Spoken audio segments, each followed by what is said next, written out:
Aujourd'hui, on est sur une journée technique sur le thème de la couverture des sols, donc sur la filière grande culture. C'est une journée type, on va dire, démonstration avec des ateliers tournants pour expliquer un petit peu les intérêts des couverts végétaux et accompagner les agriculteurs sur des solutions pour pouvoir gérer et détruire ces couverts-là de façon mécanique, pour trouver des solutions alternatives aux chimiques, donc soit pour réduire les usages des herbicides ou voir les arrêter dans certaines conditions.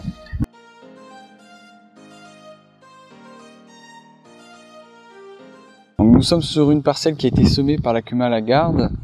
C'est une CUMA locale qui a un parc de matériel assez diversifié sur les grandes cultures et avec bon nombre d'adhérents qui sont en agriculture de conservation des sols. Donc ils disposent de différents matériels de semis, notamment un semoir à disque et à dents, tous les deux en direct, aussi un semoir monograine direct, et toute une gamme pour gérer les couverts, dont un rouleau destructeur.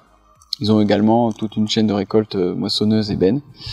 Donc la philosophie de cette CUMA, voilà, c'est de garder un maximum le sol couvert.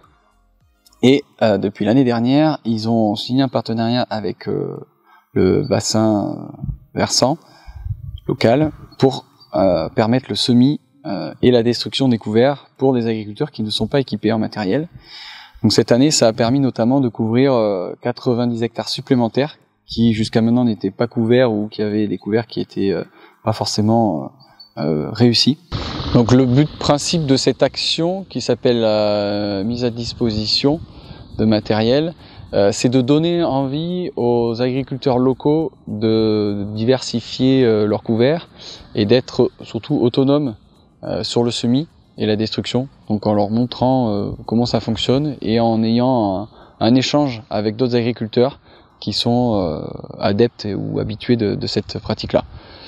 Et pour la CUMA, ça permet potentiellement d'acquérir de l'expérience, mais surtout d'ouvrir peut-être à d'autres adhérents qui pourraient, par cet essai, intégrer les activités de semoir notamment. Et ça permet voilà, de sécuriser ces matériels de semis et de destruction. Donc la Fédération des CUMA des Charentes a pour habitude d'organiser différentes manifestations qui ressemblent à celle-ci. On a à cœur de mettre toujours en avant une CUMA locale dans plusieurs buts. Donc ici c'est le but de mettre en avant son travail, mais souvent aussi c'est pour accompagner les CUMA dans leur réflexion sur des pratiques ou sur l'achat de matériel. Donc généralement le fait de faire des démonstrations, ça leur permet de se rendre compte du résultat et surtout du travail de différents matériels qu'elles n'auraient pas pu forcément voir à titre individuel sur une même parcelle. Donc c'est notre travail au niveau de la fédération de faire le lien entre les différents partenaires, que ce soit concessionnaires ou constructeurs, et les partenaires locaux comme le syndicat des eaux ou d'autres OPA qui ont participé à la mise en place d'essais.